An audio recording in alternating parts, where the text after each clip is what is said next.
Bora falar sobre o Corinthians, mais especificamente sobre o futuro de Fernando Lázaro, que ainda segue sem correr risco de demissão, especialmente depois da vitória por 2-1 contra o Cruzeiro, vitória que animou a poucos. Torcida, conselheiros e até diretores próximos ao Duílio Monteiro Alves entenderam que o Corinthians jogou bem menos do que deveria contra um adversário frágil. O Cruzeiro é um dos candidatos ao rebaixamento, mas eu quero contar para vocês sobre a sequência extremamente decisiva para o ex-auxiliar técnico do Timão. Se ele tropeçar nesses jogos, vai correr risco de cair, sim senhor. A sequência começa no meio de semana, quando o Corinthians recebe o Argentinos Júnior. Confronto de líderes do grupo na Libertadores da América, o Argentinos venceu em casa o Independente Del Valle na rodada de abertura. No fim de semana, o Corinthians viaja para Goiânia, onde enfrenta o Goiás pelo Campeonato Brasileiro, e é a partir daí que o negócio começa a ficar sério. Na semana seguinte, quarta-feira, confronto de volta contra o Remo, o Corinthians precisa reverter derrota por 2-0 em Belém do Pará. Se for eliminado na Copa do Brasil, é enorme a chance de o Duílio Monteiro Alves não conseguir resistir à pressão e precisar demitir o Lázaro. Tenho contado para vocês que o grande cabo eleitoral do Lázaro são os jogadores, que foram os responsáveis pela efetivação do técnico no início dessa temporada. Depois do jogo contra o Remo, ainda tem confronto contra o Palmeiras, clássico no Allianz Parque, válido pelo Campeonato Brasileiro.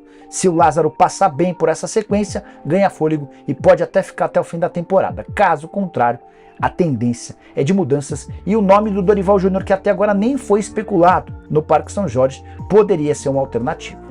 Bora contar que Gil, zagueiro do Corinthians, completou nesse domingo na vitória do Timão por 2-1 contra o Cruzeiro, sua partida de número 396. Dessa maneira, ele entrou no top 20 dos jogadores que mais atuaram pelo Timão, se igualando ao goleiro Gilmar. Uma das perguntas que eu mais recebi durante o programa do Nicola desse domingo, sim, tem live também aos domingos, foi sobre o futuro de Matias Rojas. Tudo porque o site Gol informou ao longo do fim de semana que o meia paraguaio do Racing, ele tá de saída de lá, foi oferecido para Corinthians, Palmeiras e São Paulo. O que eu fiz? Entrei em contato com dirigentes dos 3 clubes. Um deles tem todas as informações sobre o futuro do atleta. Esse dirigente contou que o Rojas quer 2,5 milhões de dólares por temporada livres de impostos. O valor inclui salários, direitos de imagem, luvas e também a comissão do seu empresário. Trazendo para nossa moeda, dividindo por 12, dá para dizer que ele quer mais ou menos R$1 milhão livres. Com toda a tributação, o custo para o clube que o contratar vai ficar em mais ou menos R$1.400.000 por mês, valor bastante salgado. O São Paulo descartou por completo a chegada do Matias Rojas. Isso vale para agora. Afinal de contas, a janela para atletas do exterior está fechada e também para metade do ano o São Paulo entende que não tem condição financeira de fechar com esse tipo de jogador. No Palmeiras, a informação que eu recebi é de que Rojas nunca nem sequer foi especulado ou cogitado. Também podemos riscar do mapa. Sobre o Corinthians, Timão busca um meia, entende que há necessidade de encontrar um substituto para o Renato Augusto, mas o nome do Matias Rojas não foi debatido de forma mais séria, mais forte. Como o Corinthians não pode contratá-lo nessa janela, esse assunto vai ficar por um pouquinho mais para frente. Não há proposta, não há sondagem, nem início de conversa. Se o Corinthians entender em algumas semanas que pode valer a pena, aí depois eu trago novidades para vocês. Quero fechar o vídeo para falar sobre a tentativa do Internacional em dar um chapéu no Corinthians por Bruno Mendes. Na última sexta-feira, enfim, o representante do Bruno, o uruguaio Pablo Bocelli, esteve no CT Alvinegro para dar início às tratativas de renovação do contrato do atleta, cujo vínculo se encerra em dezembro. Bruno Mendes, que foi contratado num primeiro momento por R$18 milhões, mas como esse pagamento foi feito de forma parcelada e o dólar aumentou, o custo final da operação foi de R$22 milhões. E para evitar a perda de todo esse dinheiro, o Corinthians tenta, a todo custo, estender o contrato do Bruno Mendes. Agora vem a notícia importante.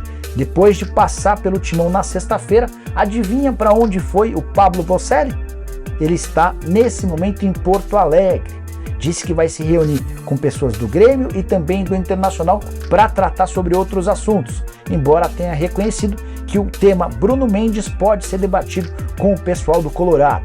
Em entrevista à Rádio Bandeirantes, ele chegou a dizer o seguinte: Bruno e Inter sempre é uma possibilidade, fecha aspas. O Internacional está disposto a contratar o Bruno, que foi muito bem na temporada passada jogando por empréstimo, mas a ideia do Colorado é fechar com ele sem qualquer pagamento ao Corinthians. Dessa maneira, o Bruno Mendes precisaria assinar um pré-contrato a partir de julho, quando o vínculo dele com o Timão entra nos 6 meses finais. Ele se mudaria para Porto Alegre a partir de 1º de janeiro.